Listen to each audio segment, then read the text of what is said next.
Hello, everyone, and welcome to the Spin It Social Hour. My name is Stefan Kaplan, and it is an absolute pleasure to be here with everyone this evening.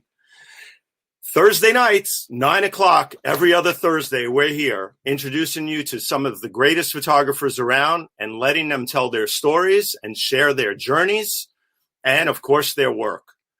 The Spin It Social Hour is a labor of love born out of care and concern that I started quite a while ago, actually, when the pandemic hit.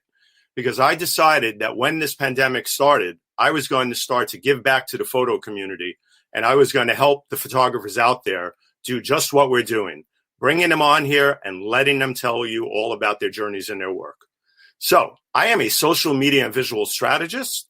I've worked with the likes of the Pulitzer Prizes. I've also worked with AARP, the Jackson Charitable Foundation. I am a adjunct professor at FIT, teaching the fundamentals of social media to a group of wonderful photography students. And I am a former photo editor at the New York Times for 15 years. I was a supervising photo editor for the New York Times wire service. Let me tell you, it has been quite a journey over this year for everybody. I hope everyone is doing well out there. I know it's been a grind. I know it's been really tough on everybody. And we're getting some light in the horizon there. The vaccines are here. Hopefully everybody's starting to get theirs, and I wish everyone well. But to be here and to do this every week with you guys, it is an absolute pleasure. So tonight we are here to introduce you to Ranita Roy. Ranita was a guest on my second Spin It Social Hour, but we had to bring her back because she has accomplished so much over the past year that we had to have her back. So I want to give her the build-up that she deserves, as usual, that I give every photographer. So here we go. I've been shooting street photography since I started photography. I always believed in street photography as a powerful tool for growth, which concealed many secrets in a simple walk, says Ranita Roy, the documentary photographer and visual artist. To me, street photography is not only a genre, but delicate visual poetry. It is a combination of shadows, movements, looks, and connections, hinted by the geometry of framing. Ranita was born in Andul, a small town in India outside of Kolkata, where she is currently based. She completed a master's degree in environmental science. Along with her graduate work, she took courses in botany, zoology, anthropology, which helped her understand the interrelationships between the land and its people in a very intimate way. In 2019, Ranita also participated in the 7th annual New York Photo Review, organized by the New York Times, as well as joined Reuters as a photojournalist. Last year, she participated in Reuters' Hostile Environment Training Program and was shortlisted for the 2020 Inge Morath Award by the Magnum Foundation. Her work has been published in a wide range of media, including Al Jazeera, The Guardian, and BBC, among many others. Her photography has also been recognized in various national and international platforms, such as UNESCO. She adds, I love to document my observation and feelings and show the different moods of life. Wow. Ranita has done so much. It is just a pleasure to bring her on. Folks, welcome the wonderful Ranita Roy. Good morning, Ranita. Good morning. I know how early it is for you, so thank you for being here with us at such a early hour in Kolkata. Yeah. Can you hear me? Yeah, I can hear you. Okay, good. So, like I said, it's an absolute pleasure to be here with you. Oh, Sri Srinivasan is here. Sri is, oh man, what an honor to have Sri here, watching from New York City. So, Ranita, how are you doing? I hope that build-up was good enough for you. It was such a pleasure editing and curating your work this week, and to be able to go through your work just showed me so much of what you've accomplished in 1 year. So how are you doing, Ranita? So in December, I moved out from my hometown, Andul, to Kolkata for professional reason, because there I was not getting enough assignments. And right now I'm in Kolkata and I'm doing assignments and everything. So yeah, everything is fine here. So yeah. That's great. I'm glad, because I know that the pandemic has hit India. as hard as it's hit many, many places. And we're always thinking of the people in India and everywhere, and we hope that it gets better. But I'm glad that you're safe. I'm glad that your family's well. And so it must, what a year you've had, Ranita, since we last talked. I mean, the last time we talked, you were doing a lot of stuff, but in the 12 months since then, you've skyrocketed. You've done so much great work, working on many projects with several, NGOs and stuff, and also working with Reuters. Tell us what's been going on. So in 2020 October, I think I got the NGO assignments, and that was a international NGO, and I worked with them for I think 1 week, and that was about environment and climate change, and also about women empowerment. So I really enjoyed that assignments. After that, I was doing some assignments with Reuters, and right now I'm more like focusing on my personal projects. Yeah, that's how I'm doing it. Okay, sorry about that. I have a thing. I was sharing the post to make sure it gets maximum exposure while I put you on solo there. So anyway, so Ranita, the story with you is incredible. It's one of my favorite stories in photography. I absolutely adore it. I tell it all the time to friends and to colleagues, because it's one of those perfect stories about how a photographer was discovered. And that's exactly what happened with you. So, tell us about it, because I know I'm going to show some slides as we get ready to do that here. Hold on one second. Sorry. Okay, there we go. So you started taking pictures. The story is without even your own camera, right? Yeah. So tell us how you developed your love and passion for photography. Actually, this photograph I think I took in 2014, and that time I was like a amateur photographer, and I was shooting through my mobile phone. And I can remember the day I came back from my school, and it's my hometown. I was with my mom, and that light was really great. And I saw this, picture, and just took. But it's a mobile phone capture, so it's a really special photograph for me, actually. Yeah. But after that, I didn't have any DSLR, so I asked some of my friends, they have DSLR, so they gave me their DSLR. But sometime I captured photograph, but they didn't give me my photograph. So it's like I really wanted a DSLR, but it's like I cannot afford it. But my dad gave me a D7000, Nikon D7000 camera in my birthday in 2015, I guess. That's how it's all started. Well, it's what a story. What a story it is, though. That's a beautiful photograph, considering it's so early on in your career. You had the eye all along. But, you went to a big festival, the Exposure Festival in the UAE, correct? Yeah. And you went there, and the story goes, from, if I remember correctly, because I'm such a big fan of it, is that you went there and you entered your photos into the competition, and the judges were looking at the disc, and they realized, they were like, wait a minute, this isn't her disc. So are these her photos? Now, naturally, they figured it out, but that must have been quite the moment of discovery for you with the judges and everything. What an incredible, incredible thing to have happen. Yeah, they called me and they're like, those are not your photograph. I'm like, no, it's my photograph, but I don't have a full frame camera. So I used my friend's camera. Right.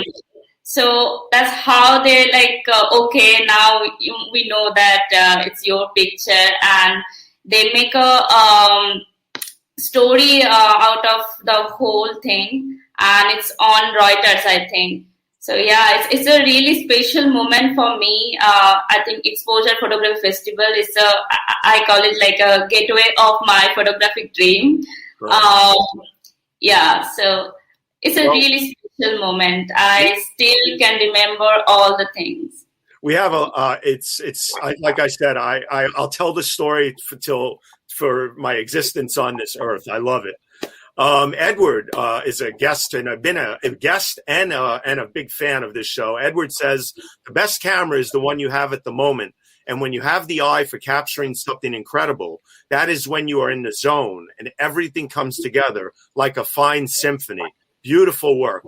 Edward is a poet and an absolute huge fan of photography. He's a great photographer himself.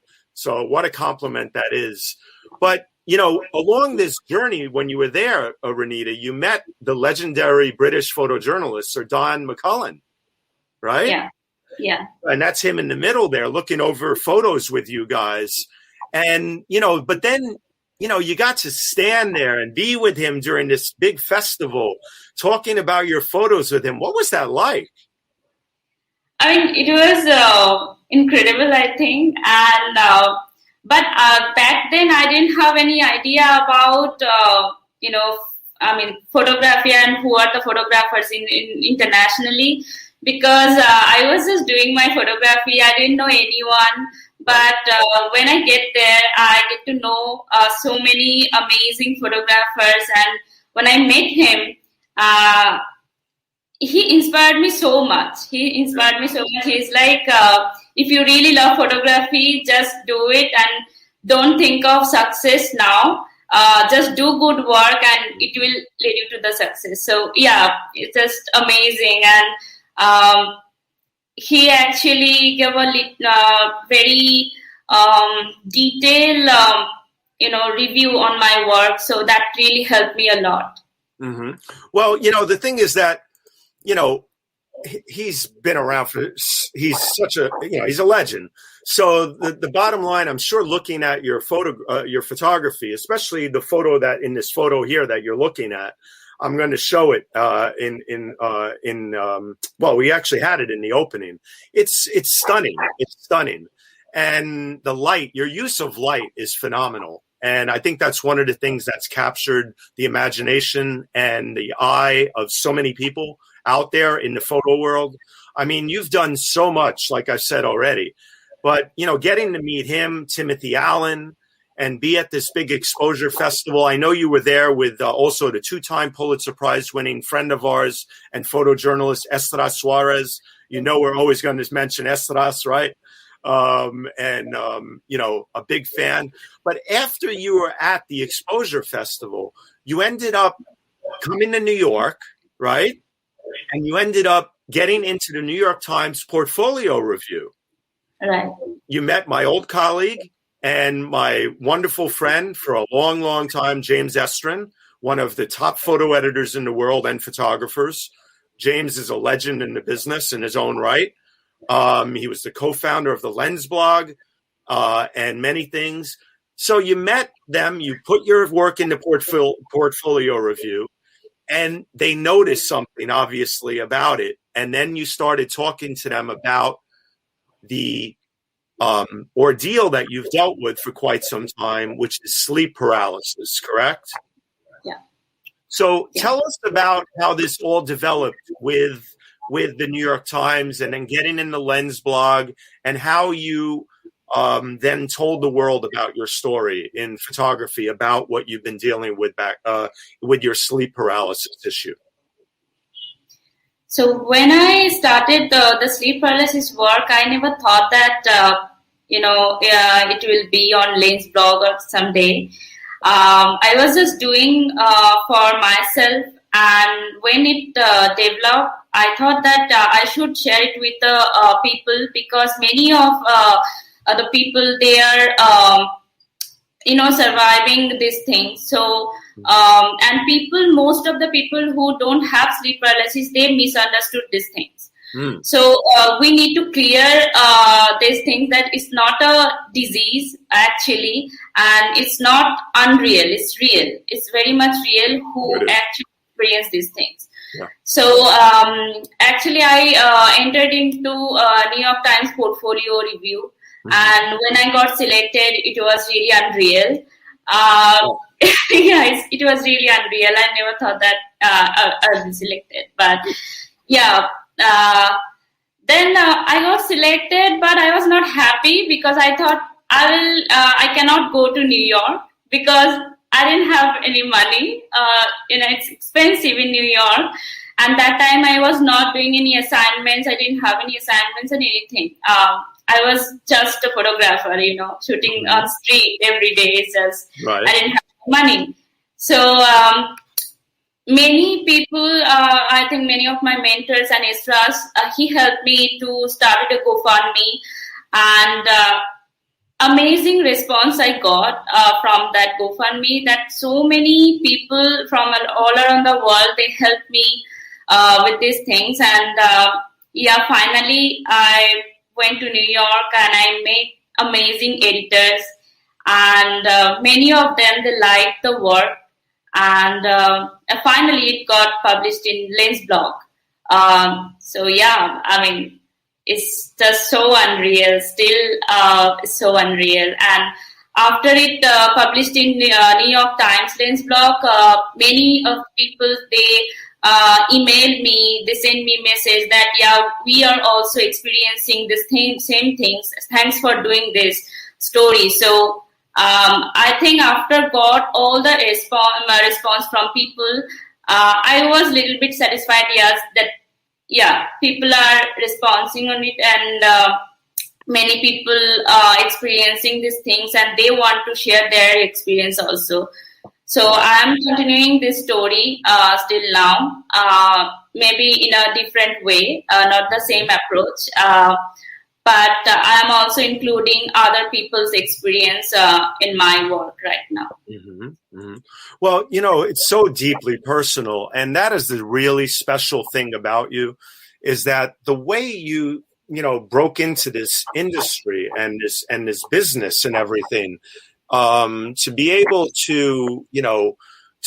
to start revealing something of yourself so early on is so honest and is so genuine, to be able to help people with the condition of sleep paralysis and make people understand that this is, like you said, not something that's a figment of your imagination. It's real.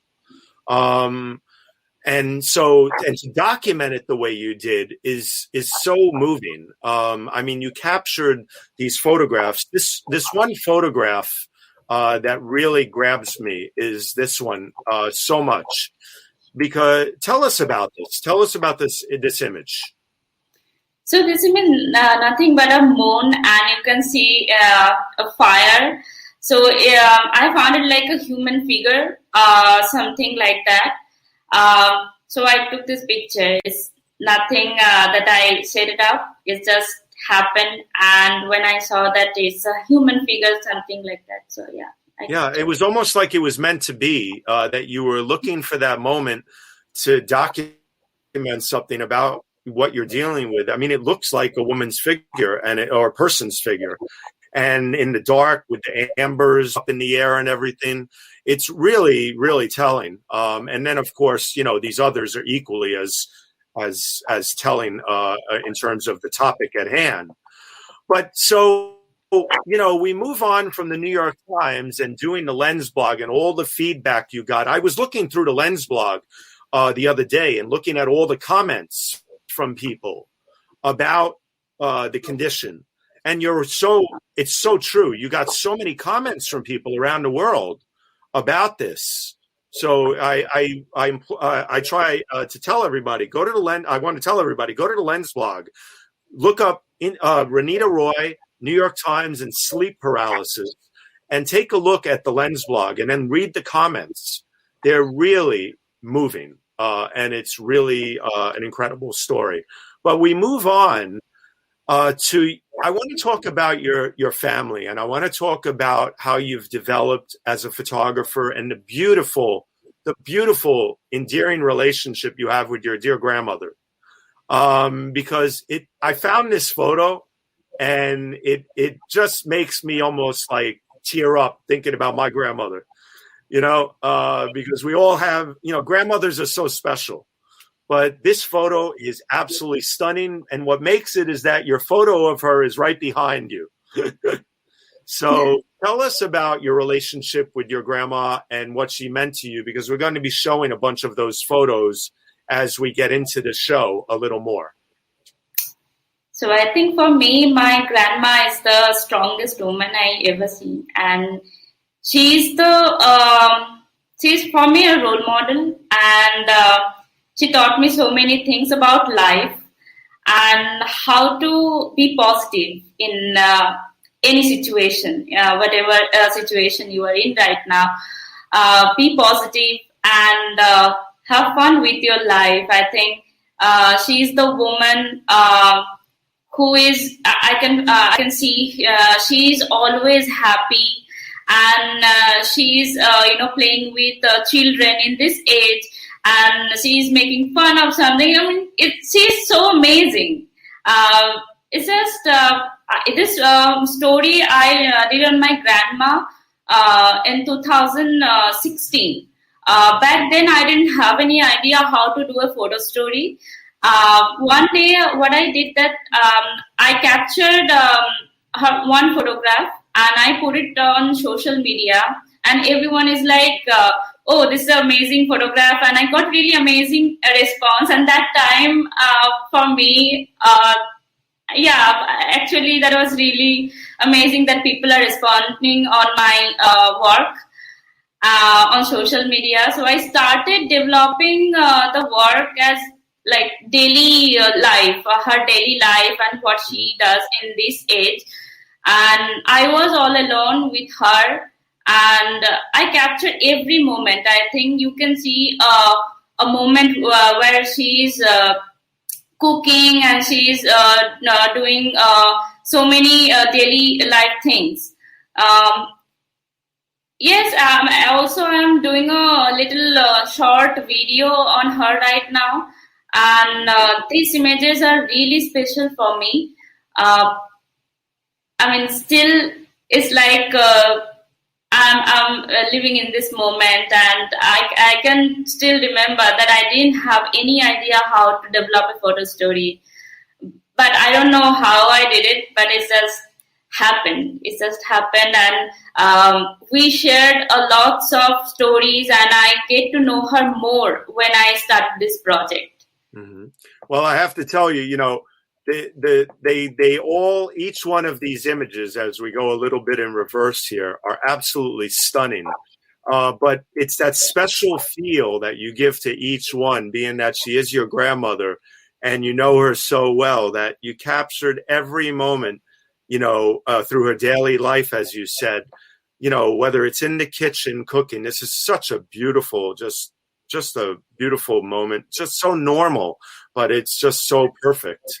Or gardening or planting stuff or playing with members of your family, a wonderful board game here, or her showering, and from behind here.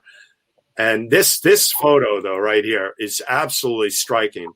Once again, it has that same feel.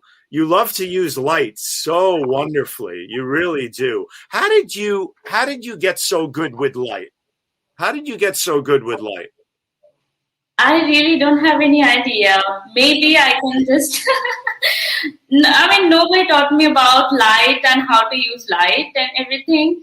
But from childhood, I love to do paintings and sketching, all those stuff. And I always look for details. And I love using lights because I think I don't use artificial light that much in my photograph, because I love natural light, and I know that we can do so many things with the natural light. And and I don't know how. Nobody taught me. It just happened. Well, you see, it's just you just have a natural talent that way of how to use light. And it's a wonderful, wonderful thing. It's very exciting when natural talent supersedes everything else. And that's exactly what you have. And that's a beautiful, wonderful thing. But one of the things I want to also talk to you about mentorship. And I want to, but first, I want to talk to you about mentorship first, because it really is important to acknowledge people in our lives that have done so much. And one of the things that is here's another very endearing photo. Rose Horowitz says, "I love the photo of her grandmother standing in the kitchen. It has the intimacy and contrast of a Vermeer painting." Wow, what a compliment. Thank you, Rose, for contributing and being here tonight. Thank you so much. I love this too. It's so sweet.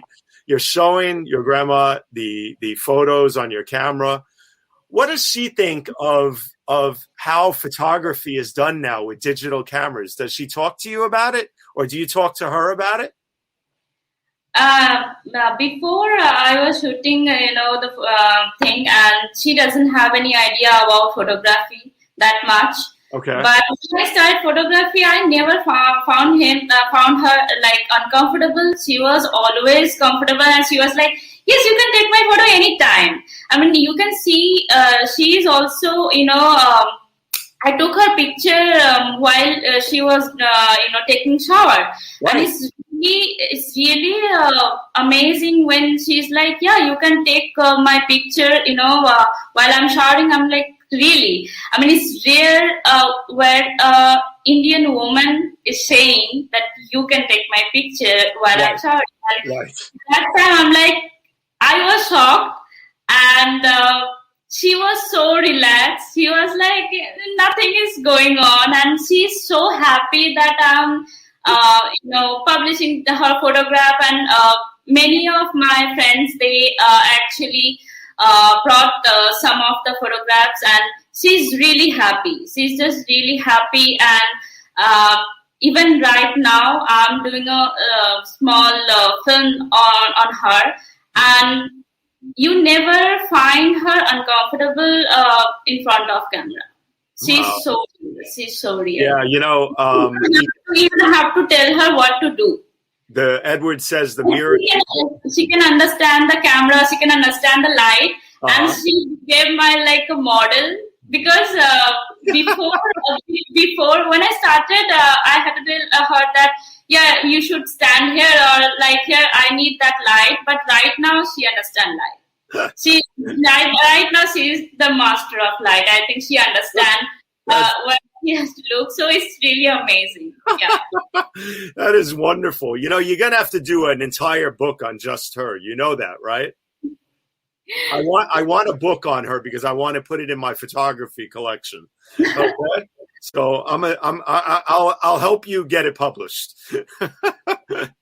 But Edward says the mirror kiss of your grandma is full of love for life, an uplifting and amazing image, and the black and white tones are spectacular. Yes, Edward's an avid Leica user.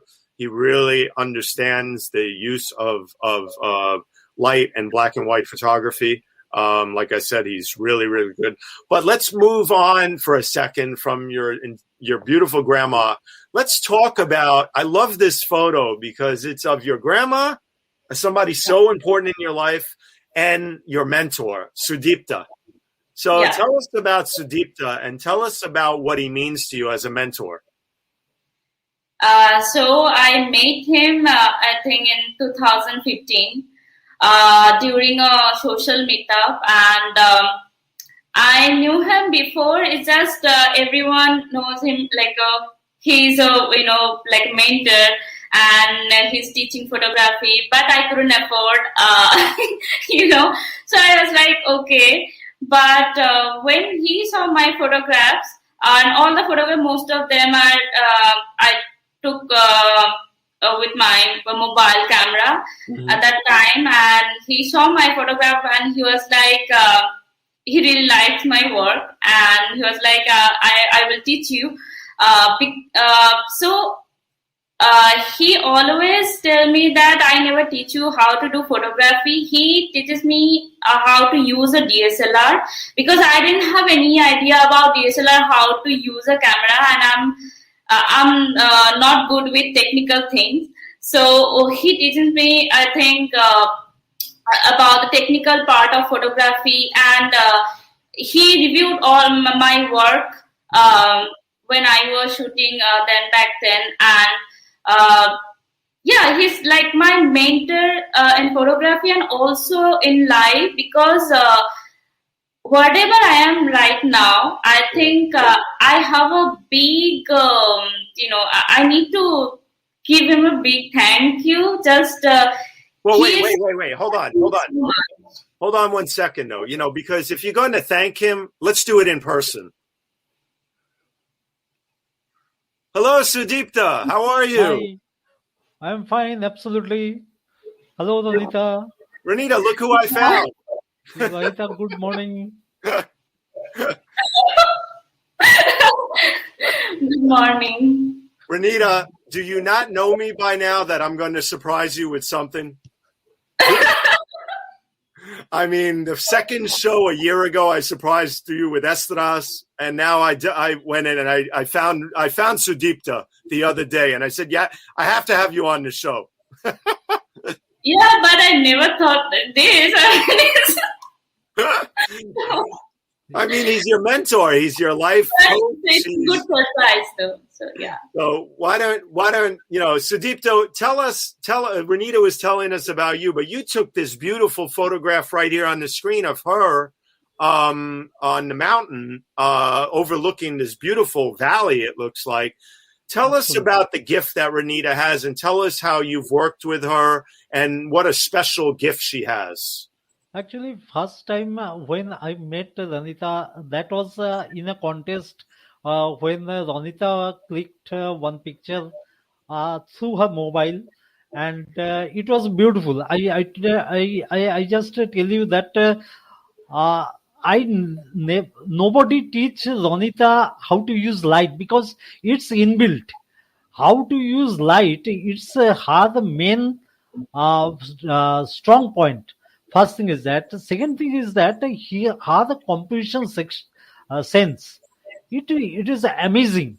And as she told that she got the information from me about the little bit nitty-gritty and few technical parts. But the thing is that the amazing thing of what she is having, that if I capture one thing with her, then the thing what I cannot see abnormally, she can see normally. That is the main part. And when she stood fast in that contest, she socially we met once in a meeting, and then I found there is some spark in her.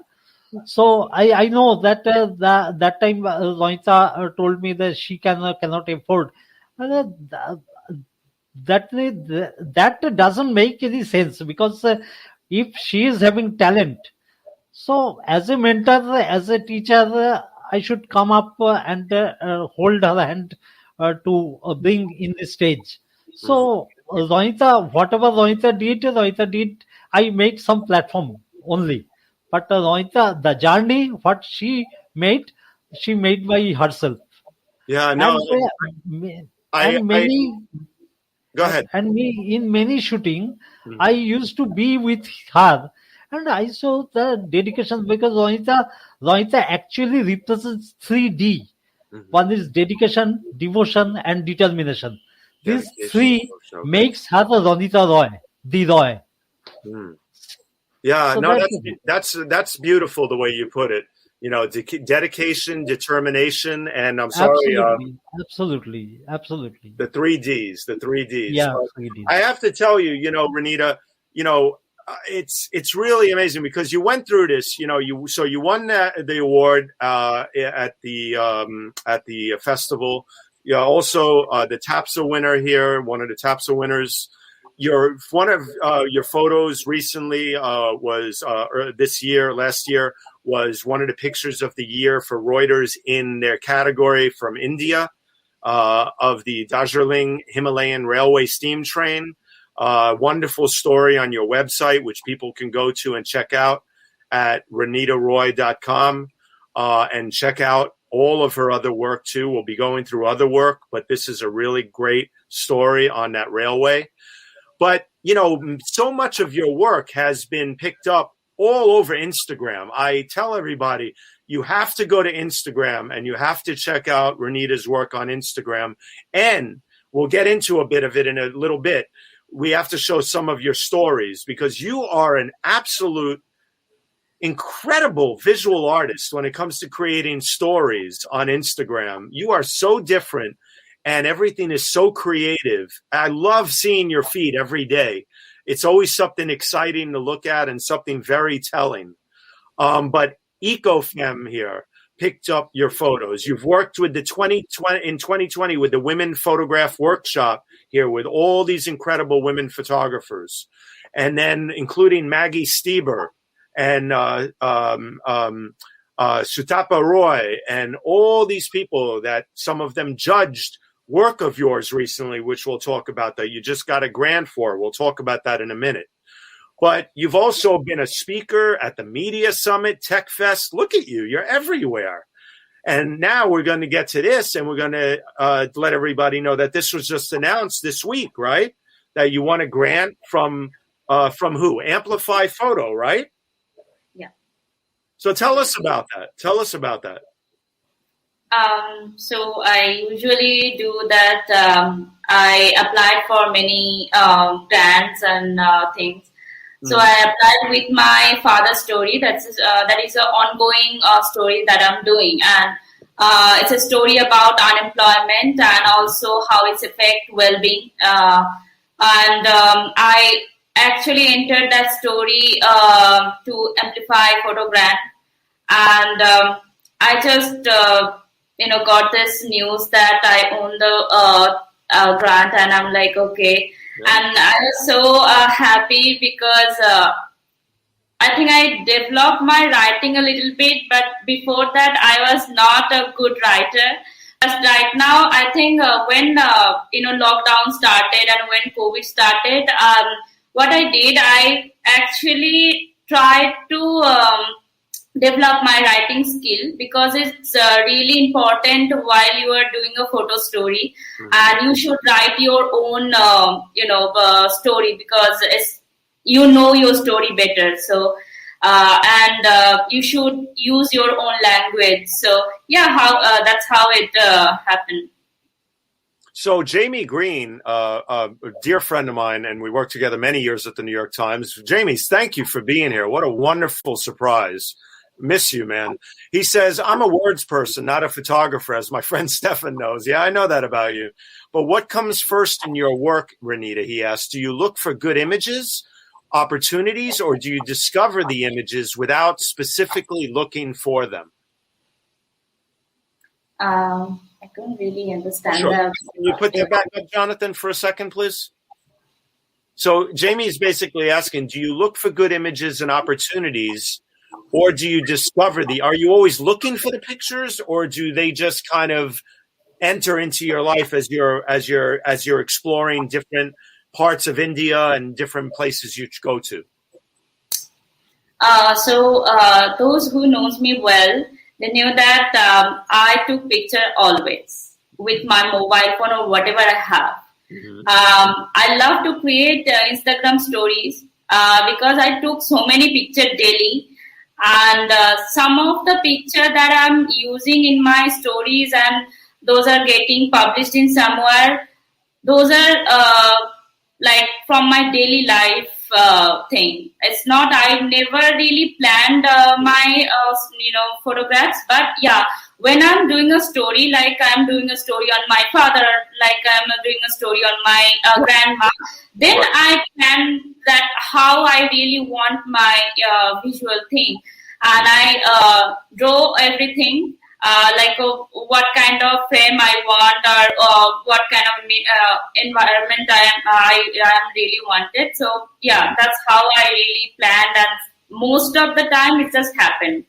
Well, And I was yeah, going, Sudeepta and Ranita, I was going through your Instagram feed as I go through everything and preparing for these shows. And it's just such an incredible experience every 2 weeks to go through all of these photographers' works. But Ranita, your photos have been picked up by everybody. I mean, they've been picked up by the State Department on forced labor and one of the big, hard, really just terrible issues of our time and for years. But it's also, your work has been picked up by the Caravan magazine on Instagram.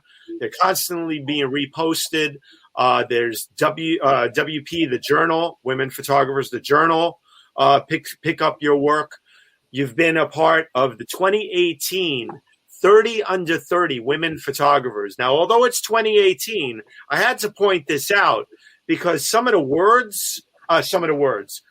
photographers in this are, amazing that you were combined with here. I mean, incredible work by so many of them. And to see your name there and your photo on the promo card, wow, what an incredible experience it's been for you. Right, Sudeepta? Absolutely right. Well, Sudeepta, when you look at all this, everything that she's accomplished in such a short amount of time, I mean, what do you think? I mean, Ranita she's just like a young phenom, right? Actually, I must tell you that she always make me proud. She always. Oh, that's sweet. That is sweet. Once in 2015, people used to tell that she is my student. Now everybody is telling, "Oh, see, look, Sudeepta, he is Ranita's student teacher." That's the thing. The thing has changed. But Ranita is very popular nowadays, and she's an amazing lady, amazing perception. Now everybody is used to ask how you captured. As sometimes ago, somebody asked me whether you are discovering or you are just capturing. She is just capturing. Yes, she is just capturing. The thing is that she creates the imaging. She is having an imaging relationship in between brain and eye. Right. That's why so quickly it synchronized. Let me tell you something. I knew Ranita was a power player too. She didn't. She came to New York, and we got together. Thanks to Estras. Thanks to Estras, we got together and we met. Right. We spent a whole day together. We went to the New York Public Library. We went to Grand Central Terminal. We went to ICP. We had lunch together in the Little India section in New York City, in Manhattan. But when we were at ICP, she said, I have to go to ICP later.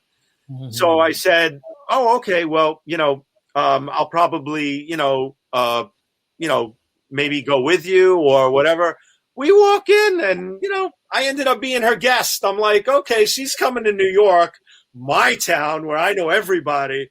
And I'm all of a sudden her guest. And I knew Ranita was like, man, I'm telling you, she's not only a great photographer, she's a power player in the business already. Absolutely. She's humble. She's so humble, and she's blushing. Absolutely. She is very humble.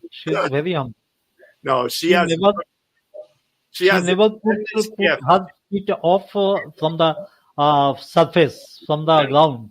Yeah. She's very, very down to earth. So let me ask you, Sudeepta, and then we're going to. I'm going to get into more of Ranita's work here. Yeah. What if you had one prediction about Ranita? What is it? What would it be? I told you that if I describe Ranita, then I describe as what we cannot see abnormally, she can see normally. That is the ultimate catch line. Okay. So whenever if you go to a place, I can see that 2-3 pictures it's okay, but if it will be captured by Ranita, you can get 15 numbers of very good images. In fact, Ranita is making photo story, but each and every image, if you see, there is a story. Right. Well, that's a real tweetable moment, as I would say, that catchphrase that you said. So when I'm done with the show, I'm definitely going to tweet that out. If my colleague Rose Horowitz, who's a great tweeter and social media person, it doesn't beat me to it, but or Sri, who is watching, hopefully he's still here with us. But I have to tell you, I want everybody to please share this broadcast. Please not only like it, but share it with your family and friends, whether you're watching the replay, whether you're watching with us now. We've had many, many comments. Jonathan, do we have any other comments that we have from our viewers? Because I see, a bunch, but maybe we can bring a couple of more on to Stefan Falke's here. Great photographer from New York who was a guest on the show. A real talent, love her work. Stefan is a really accomplished photographer. DJ Rodriguez is here saying beautiful photo. We like to give shout outs on this show. Okay. Thank you. I'm trying to total blank because he changed his Twitter handle and now I'm stuck. Don't do that to me, people. This is awesome. But anyway, Sudipta, I wanted to thank you for coming on the show, but more importantly, Jonathan, can we put Sudipta's Instagram up? I want everybody to know where they can find Ranita's mentor and where they can check out his work. So we're going to put your banner back up. Your ticker. You can find Sudipta at the Instagram handle on the ticker below there. So please check out his work, learn more about him. But one of the things I want to do right now is we bid farewell to Sudipta. And Sudipta, thank you so much for taking the time to wake up this morning and share your experience and your journey with Ranita. It's wonderful. Thank you. You are most welcome, Stephen. You woke up so early to be here. I really do appreciate your time and your generosity. So please take care. Please be well. And please stay tuned as we continue the show, okay? Sure. Thank you, Stephen. Okay, Ranita, say bye because we're going to take a moment. All right, bye, Sudipta. All right, Ranita, give me 1 second. What I'd like to do right here is just have a word from our sponsor.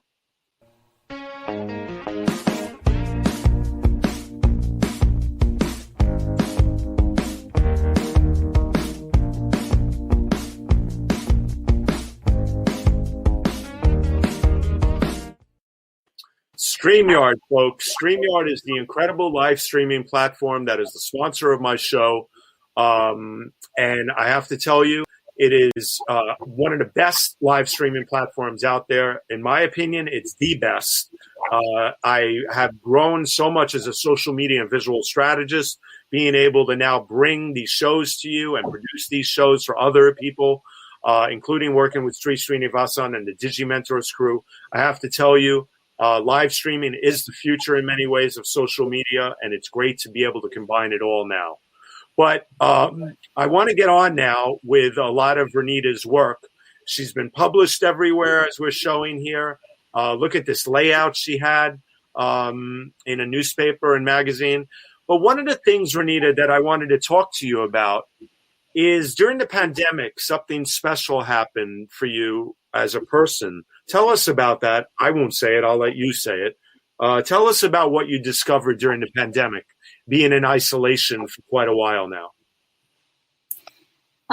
So during pandemic, I think when at 2020, I came back from Jakarta and I was in quarantine.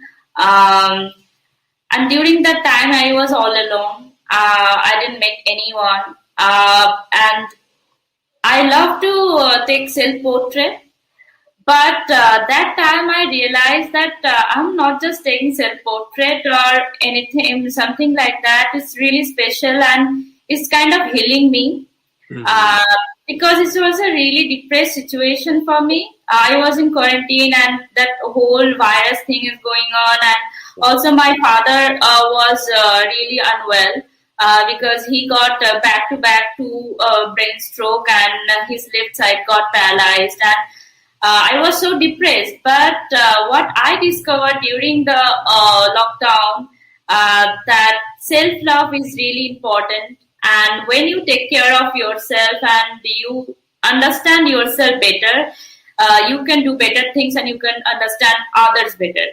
So that's how my story, I started a story from there, and it's also ongoing story. It's about myself and my dreams and desire and how I take care of myself. And everyone should love themselves first, I think.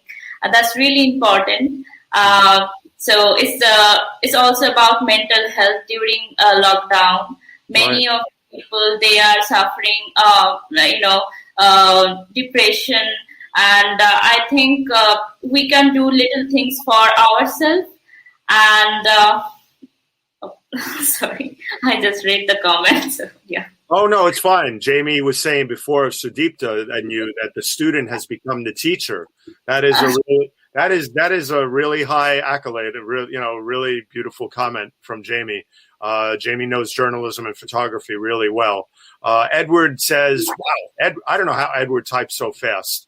He writes, the editorial choice for presenting the image in black and white. It would be interesting to hear how you, Ranita, arrive at the decision. Is it a pre-visualization? You see it that way first, or when you process the images on the computer? And of course, there's the subject matter, which one in color, which one not. So basically, Edward's asking, what are your views about color in black and white? And how do you go about deciding shooting in color or black and white? So when I started photography, most of the time I was doing like black and white photographs because I find it like a comfortable thing.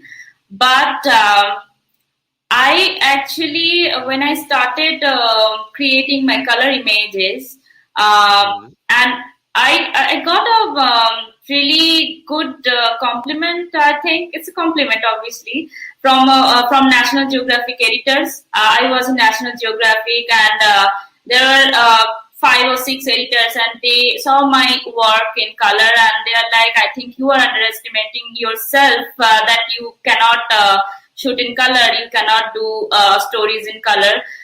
You should consider doing that because your color work is good. So yeah, but I think for me, I don't decide actually the story that it should be in color or black and white. I think every story has its own color, own structure, and own visual thing, and you just have to grab that thing that this is my story and what this story is telling me, how that story should be. I mean, it's not like I don't decide. It just happened.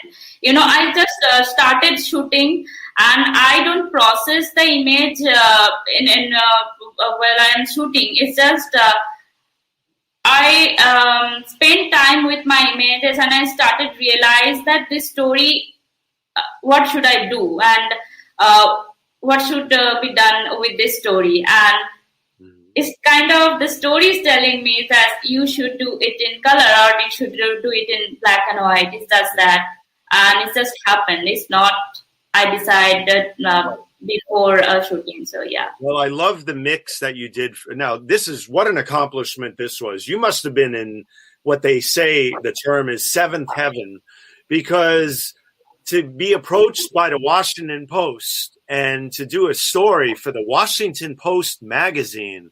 Ranita, people wait a lifetime for that. And you've done it so early in your career. I mean, what an accomplishment to be in the Washington Post magazine. Bravo. And what a beautiful, beautiful story about India, and, to tell a story visually for them. They gave you quite the spread. I mean, look at these. This photo is magnificent. Tell us about this moment when you found this moment. So I was in assignment with my mentor, Sudipta Chakraborty, and that was my first assignment in 2015. Okay. But I was just a co-photographer. It was not really serious kind of work that I was doing. And during the break, during the assignments, we are on break, and I saw that that my boys were playing, and they just started jumping on that pond, and I just captured that moment, and it just happened, and I was like, yeah, I got the images, but it just really happened. I didn't have any idea they will jump together, but it's it's a memorable one. And when Washington Post they sent me the cover photo, with this photo, right. I didn't have any idea that my story will be the cover story. Wow. Because I didn't have any idea. I was like, yeah, they will publish my story. But when they sent me this page, I'm like, is it real? I mean, I checked my email so many times. I'm like, no, it's not real. But yeah, it's real. And I have this magazine, even it's also printed. Sure. Yeah, sure. It's also printed. Well, I mean, look at the beautiful title they gave this photo essay too: "Discovering Home: The Soul and Serenity of India" by Ranita Roy. Wow, I mean, like I said, people wait a lifetime to be published in newspapers and magazines, but the Washington Post magazine is iconic, as like the New York Times magazine is in many ways. So to be in such a magazine, what an accomplishment. Bravo, bravo. But let's show some of, this was at an award for the West Bengal State Award for Photography. And what an honor to be standing there with that photo behind you, you know? Yeah. It's this photo actually win many awards, but I never thought that it will be in Washington Post cover. So. Right. Well, we're going to skip past these because we're going to move on to some other work. We already talked about your amazing grandmother, so I didn't mean to skip past her again. Please apologize to your grandmother for that one. But I wanted to get to some of the other work you've done. For example, on this story, please tell us about these photos I'm going to show of these workers in India. So the story I have done for Reuters, and I went first day, and there was nothing was happening. So I was sad because it's so far away from my home. Mm-hmm. And on the second day I went there, and obviously there was nothing was really happening, and I waited for a long time. I think 5 or 6 hours from morning, and they started working in the afternoon. After afternoon, actually, they started, and I got this amazing, photographs with the lights and everything. So it's a brickfield workers, and they work every day. Mainly, I focused on a woman worker in brickfield, and it got published in some Reuters. So yeah. Mm-hmm. Well, these are really, really great photographs, and we're going to show a whole selection here of your work for Reuters on this topic, on this assignment. I mean, you captured all the essential elements in this story that you would want in a great photojournalistic story. The photo right here is just so revealing, so powerful, so well captured, the composition, the focal length, everything. And then, of course, the workers in the, I guess you would call it the brick pit, right? Yes. Sort of like a pit. And then, the labor that these women have to endure in doing this work, and the conditions and everything. You see how hard and what a tough thing it is. But you've also done work, a lot of work. So we talked about it in the intro about your studies on the environment and other things, and your degree and everything. So you've worked with NGOs on different stories. Tell us about this one about seed planting. I found it fascinating. So in 2020 October, I got this assignments from an international NGO, Right. and I went to South India, and I never been to South India before. And South India is really rich, and it's an amazing place, and it's really green. I mean, it's amazing. And I went there, and I did quite a few story for the NGOs, and one of the story was with the seed planting. Mm-hmm. So what they do actually, they mix cow dung and the mud, and they put the seed on it, and they make a ball.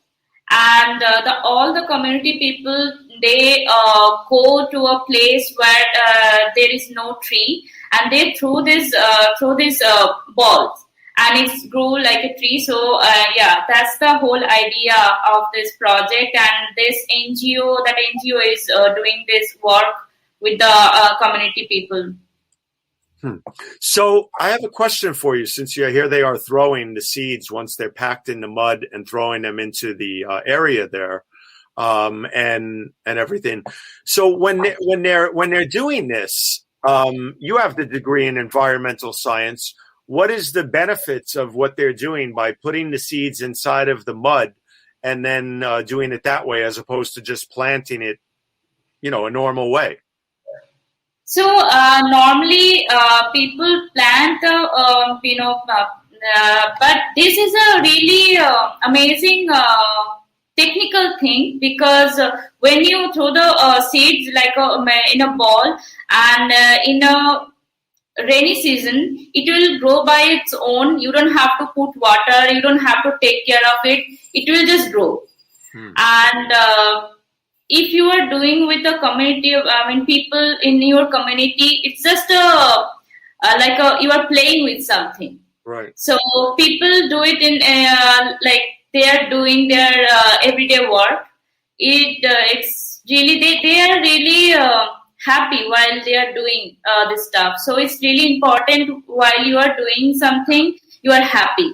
Right. And it's a natural process. And if you are throwing this ball, and it's a rainy season, it will grow by its own.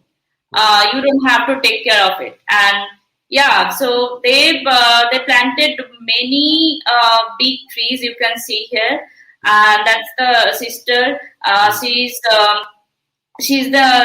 the main. I think she's an amazing woman. She actually collected all the seeds and everything, and they created this whole forest. So yeah. Well, look how beautiful and green it is over there in South India, right? Yeah. So it's absolutely gorgeous. Look at that. Look at that the beauty of the land there. So so tell me about this photo, Ranita, because I was really interested in this when I saw it. What is the meaning of this statue? So it's just an environmental sort that where they are working, and I found its head is really interesting in nowhere. It's like a nowhere, and so they are making a big statue of Jesus, and they actually put the head in this, under the tree, and I found it really interesting, I guess. So I just took this picture. Yeah, no. I just was wondering if it had any exact specific significance in terms of why it's there. No, not really. No, not really. I was just curious when I came across them. So that is a lot of the photos that we have from some of that work. One of the things I wanted to do is highlight a few of these incredible photos that I just had to share, that I would kind of say some of my absolute favorites from some of the recent work that you showed me. Tell us about this one here, because I can't stop looking at it. The whole week that I saw it, I keep going back to it. So it's really that special. It's absolutely stunning. So this photo is on Washington Post magazine also. Right. And this picture I think I took in 2016 or 15. I love to capture my daily life and daily activities, and it's a amazing place in just in river bank of Ganga, and they actually practice this ritual Ganga Aarti. So every day I used to go there and shoot the whole ritual each and every day. I was kind of obsessed with this whole ritual and how, because I love light and smoke. Whenever I see smoke and something interesting with the light, I need to capture that photographs. Yeah, and you do. with, Yeah. with this photograph, every day I saw that they are doing the same thing, and it's kind of really amazed me that they are, doing the whole ritual together.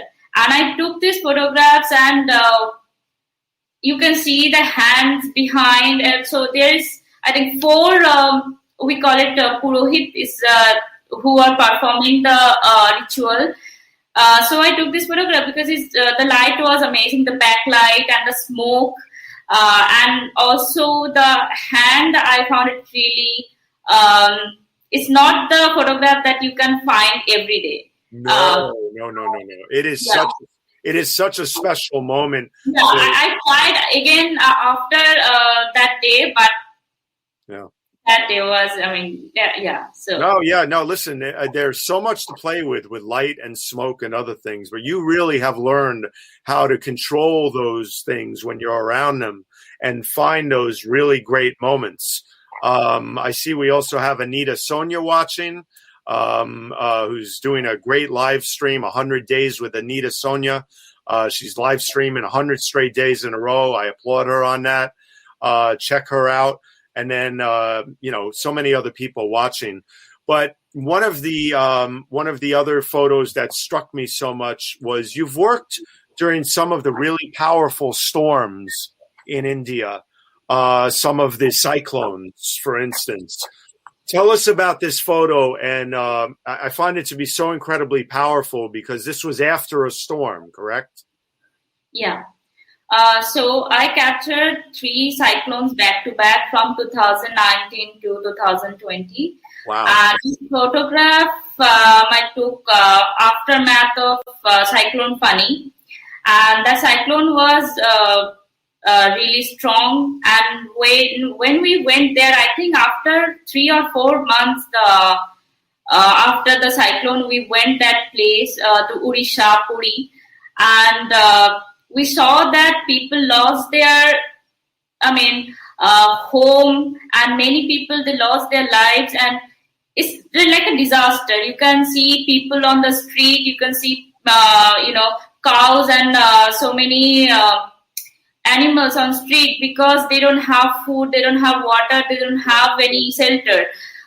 So that was a disaster. And I took this photograph. I was interviewing this woman, and I heard her story, and she lost her home. She doesn't have that home. And I was working with the NGO as a fixer and as a photographer. So that's why I took these images to represent that they lost their home and they don't have their roof. Well, once again, it's your incredible recognition and the way you see light and patterns and using the light with the dark, with the shadows. I mean, to think the way you think when you're composing a photo.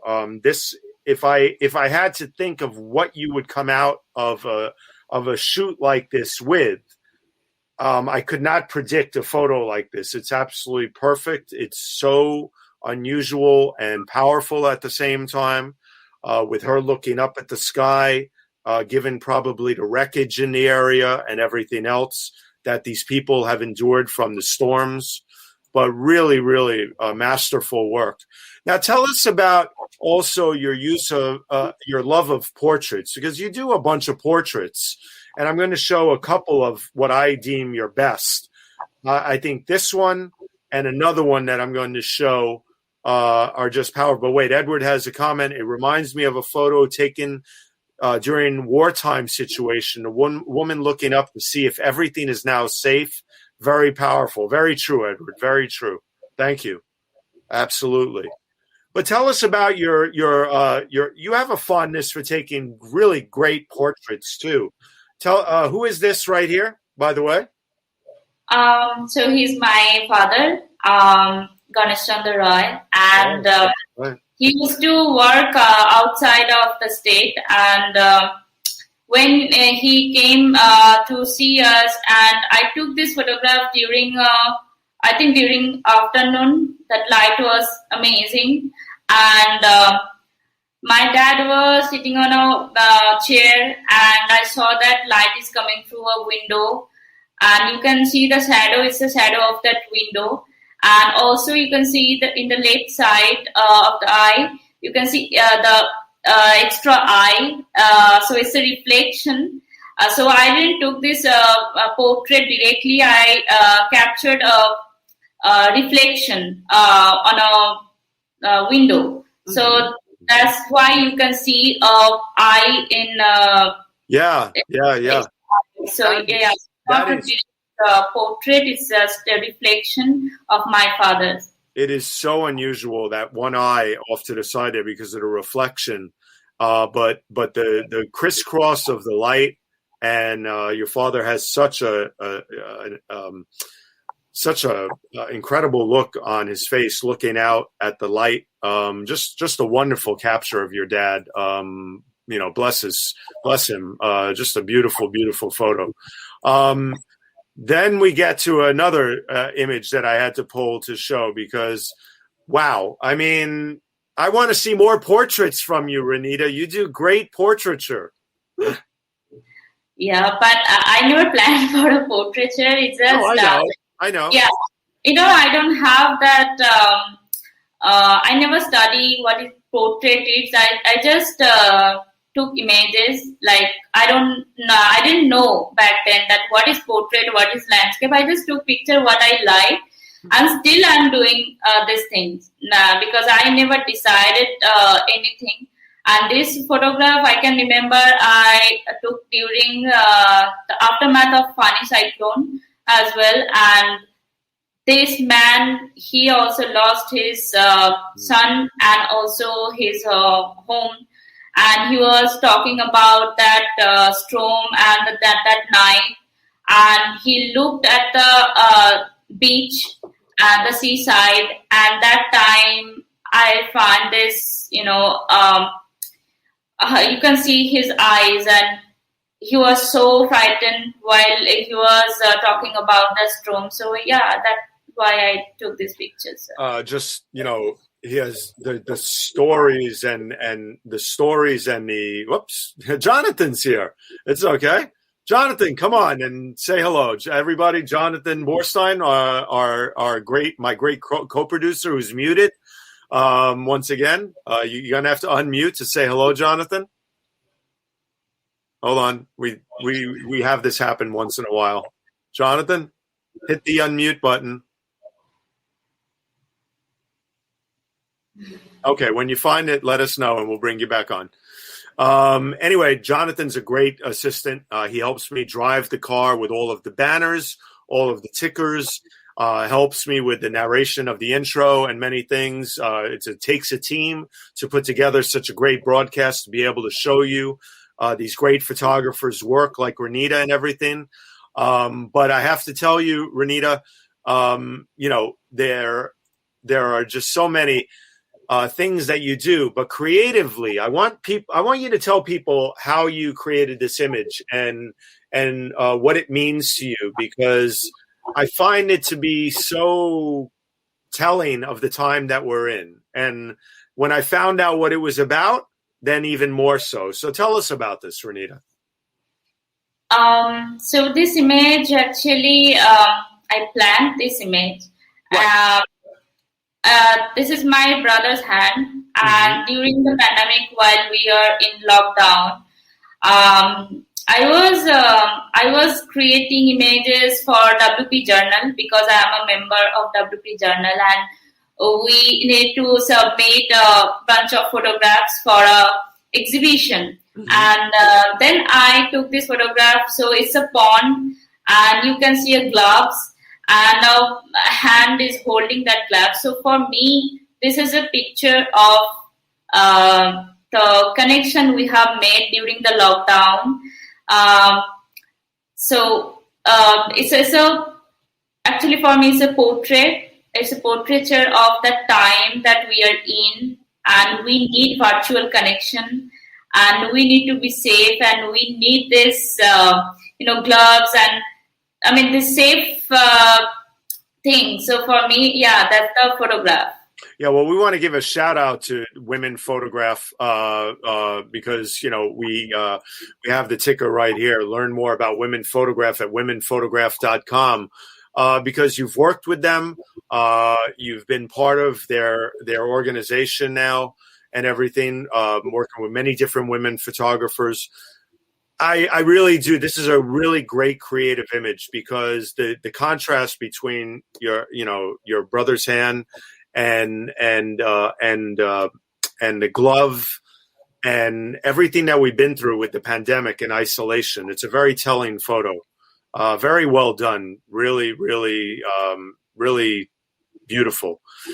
And, your use, once again, of portraiture. Tell us about this photo here, Ranita.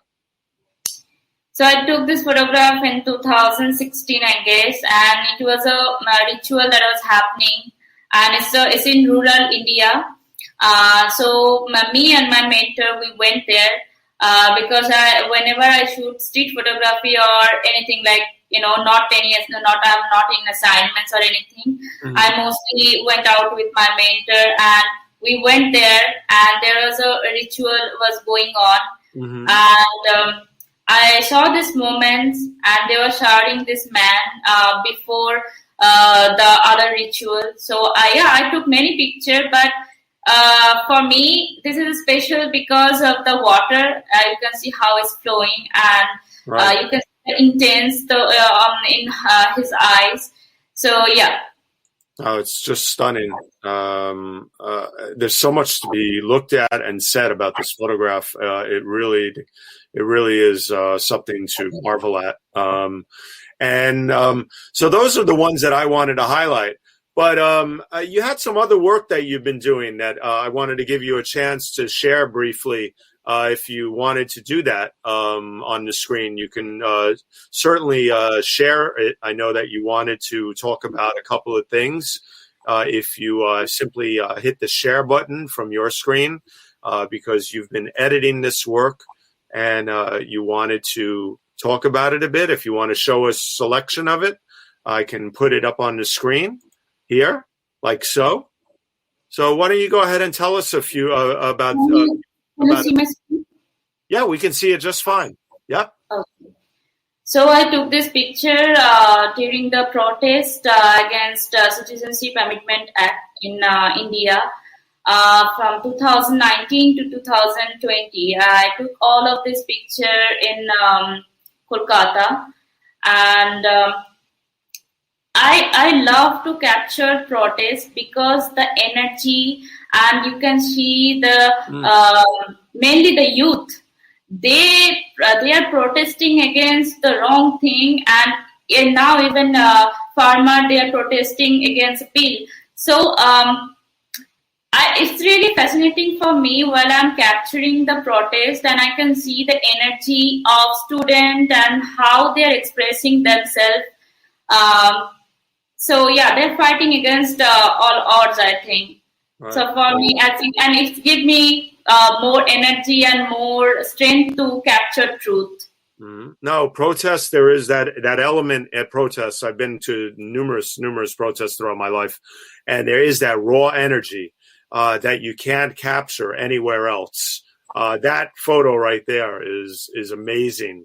The slow shutter speed and the use of color, but yeah, the crowds, the clashing sometimes, unfortunately, of the police and protesters and other things at numerous protests around the world. There's that energy that is really, really revealing when you're there, that you'll never get anywhere but those moments.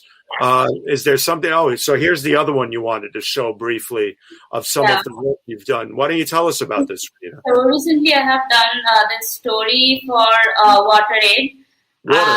Okay. For the World Water Day program. And I'm showing just few of the photographs from the whole story. I did 3 or 4 stories for them. I'm just showing you the few photographs, and I followed few people and their daily life and how they use how they use water. Look at that photo, folks. Right there. Ranita and I were going through some photos yesterday, and she showed me this. And I said, this photo here is going to be a prize winner. It's going to be entered in something, and she's going to end up with a top prize. This photo has so many great elements to it, between the beautiful use of light, once again, by a master of light here at such a young age. But the way the shadow is cast on the hut, on her home, with it feels like it's a religious symbol on the wall there.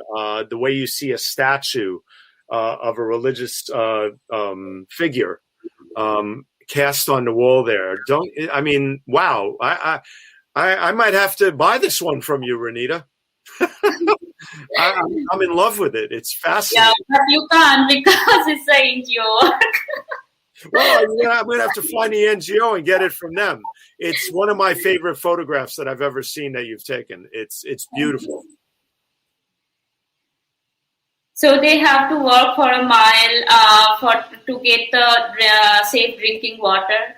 And you can see the bridge is almost broken. And it's really dangerous while they are walking on the bridge and they are collecting the water. Sure. I mean, look at what she was crossing there with. Yeah, it's very dangerous. People have to always realize, the conditions that so many workers and so many people around the world, especially in India too, that they work under to be able to survive. And yet they still do it so beautifully in so many ways and so gracefully in so many ways. Ranita, thank you for sharing that with us. Thank you. Thank you. It's absolutely beautiful work, and you continue to do the best of the best. And I have to tell you, we're going to sort of bring it to a close here. But one of the things I wanted to tell everybody is that they should make sure that they follow Ranita at Ranita3Roy on Instagram, and make sure that you check out Ranita.com. And check out her website with many other great stories with NGOs and other organizations, and her whole history of her work at such a young age. Learn more about this young phenom, as I call her, and dear friend now. I can't wait till this pandemic is over so she can come back to New York and we can walk around taking some more pictures in New York. It was such a joy being with you a year ago and doing that and getting to know you. I had one of the best days that day, just hanging out with you and taking you all over the city. It was so much fun. Ranita, you're blessed. You have a real gift, and I think you will continue to document the world and very important issues out there to teach us all about them. And we're very lucky to have you as a guest and as a photographer and human being in this world. So thank you very much for being here, Ranita. Thank you so much for inviting me. I really enjoyed the whole show. And people should follow him also and follow the show. Thank you. Thank you, everyone. Oh, no, absolutely, Ranita. So we're going to bring Sudipta on one more second here to say goodbye too, because he was backstage listening to the whole thing after we brought him on earlier. Sudipta, thank you once again for coming on. Thank you very much. No problem. So listen, stay backstage, both of you. I'll be with you in 1 second, okay? Sure.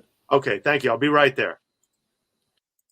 So, folks, I wanted to thank you for tuning in to another Spin It Social Hour with Ranita Roy this week.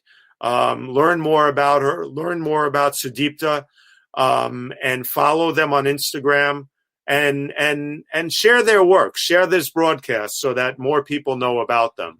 one of the things that I wanted to do right now as we close is I wanted to once again mention that I am a social media and visual strategist and specialist. And I'm always available to work on productions and social media and with organizations out there. I'm looking for a new home. So if you want to bring me on board, let's do some work together. Spin It Social. There's my information. Please connect with me. But I also wanted to mention next week's guest, but in a second.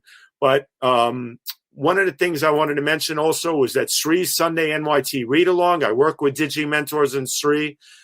Is this Sunday, and it's going to have the award-winning investigative journalist for the Associated Press, Jason Deeren, who is the author of Kill Shot, A Shadow Industry of a Deadly Disease.